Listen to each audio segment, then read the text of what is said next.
Oh, yeah. So that's from a Pendragon who says, I just closed it, who says, was great seeing Lawrence and Aaron on the line. I just wanted to Yeah, it was. see that. Yeah, That was fun. absolutely. Okay, There I was was happy to see you in the chat. Uh, right, yeah, for a little bit there. who, me? I Yeah. was, yeah. Towards the end, I was in my own stream yesterday, so I was late coming in. When it comes to the War Scroll and reconstructing fragments, you can go on all day. So Right. I was a little late coming, but yeah, no, that was awesome. Yeah. I hope think I you had got- set actually up. during the part that Kipp came in is the caller that we had where I was translating something from Luke. Mm-hmm. I was Yeah. worried that we wouldn't get any callers. I kind of thought that, just on the general presentation for the way that we present Lawrence, and I'm thinking people who believe in the Bible are not going to want to talk to a Bible scholar, just flat out. So I had a handful of questions I was going to ask him Mhm. if we didn't have any callers to talk to. And if you don't mind, I'm going to run through them really quick. There's like 10 of them. I first asked Lawrence to explain how pistis, because this was used against me in a debate, how pistis, it reflects the idea that the English version of faith being a belief that is not based on evidence, because somebody tried to paraphrase that, saying that faith was a belief against all reason or something like that, which was not the way I phrased it. Then the next question was the next misconception about the Bible was that the Bible is the Word of God. I got to ask Lawrence that one, but then I couldn't get to the rest of them. The Bible is infallible, without error or contradiction. The first book of the Bible is Genesis, the oldest and first book ever written. Because I've heard that a So bunch. dumb.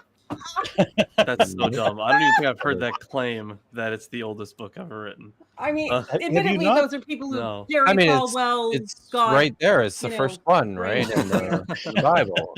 Yeah. They just I mean, I started. saw. They started at the start and they finished at the end. That's how that works. The Right. next I one- saw. The I Greek saw. word Genesis, beginning, birth, Yeah. yeah. Oh, I saw a core Mhm. question that said something about Genesis being 10,000 years old. That's ridiculous. nice. I love Maybe it. that's Well, based the- on like God, I'm gonna younger pee. 10,000 years is the age of the universe, but whatever. The next one I went to was the historic account of the Exodus was recorded in around 1500 BC. Well, we did talk about that one on the actual show. And I did Yeah. point out that if it happened at the time that they say that it happened, then they would have been fleeing Egypt to Egypt because Mhm. Canaan was controlled by Egypt. You also did actually touch on the next one, which is Genesis and the other four books of the Pentateuch were all written by Moses himself. Right, yeah. Yeah. And then I put in another one that, okay, if the oldest book of the Bible is not Genesis, then it must be the book of Job. Also, no. That I have at least heard some Yeah. arguments for that are based in at least some attempts at scholarship. It's much better to argue that than to argue that Genesis is the oldest book. And that's only the people who listened to Jerry Falwell when he said that God, typewriter brained the Bible uncut into the literally just, automatic writing did that shit in directly into the prophets, and then they transcribed it perfectly, and then now it's magic. I'm almost disappointed that we got callers because I was loving the questions that I had for Lawrence because I knew they would be so much fun for him to answer.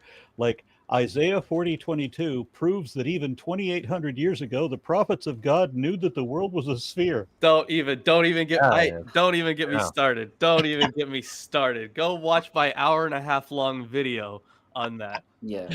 I mean, it's not that old. They should have known it was a sphere at that point, but they didn't. Right. Well, Yeah. they Well, did the not. thing believe is, in it. the information didn't, travel everywhere yet. And then if Hey, we but they- needed some time to talk, the next misconception was the Bible contains hundreds of prophecies that were all fulfilled by Jesus. Was it that he will come back during Including- during a tumultuous time of wars and rumors of wars?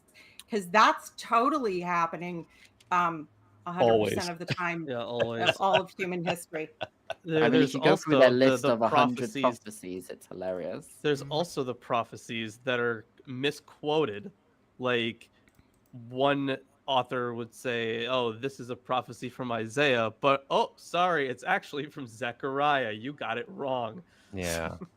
And Yeah. this next You one know- is this is going to be especially funny to Bible scholars, but this is one I have actually heard multiple times. Christianity is the world's oldest religion, What? preceding all Greek, Persian, Indian, and Egyptian mythology. What? No, Islam is. That's wild. No, yeah, no, it's Mormonism. You know, Right? Yeah. Joe Smith, the white guy with a suit and tie, he's the originator of all of that. And the last one in my list was the Bible is messages of wisdom and morality that consistently show how God is love. Oh my God. May such love never find me. I'm sorry that we didn't get to these because there actually were callers. Lots of callers and questions. Wow, that's Well, all good. the did you get all of those from one person, like in an No, email? no, those are or- Aaron's questions. Oh, did Aaron get Aaron. all Yeah, those yeah. questions? Aaron. Sorry, I was doing that. Yeah. But yeah, I'm sorry. Aaron. I have to like. Yeah, these are Yeah, Aaron, did things you that get like Christians did, have like told one me. person? Multiple Christians have told me each of these things. Wow, eh? I Yeah. had a pastor. But you do tell live in me- Texas. Yeah. I had a pastor tell me when I finally confessed to my doubts and talked about my burgeoning atheism, that we didn't have to believe that the Bible was inerrant in its current form, rather that it was inerrant in its original form. And we don't have its original form. And I was just thinking, Mhm. so we have to believe the thing that is demonstrably false. So if we adapt it to X1 instead of X, then we can still believe it, even with the sure, yeah. That's how we find true things.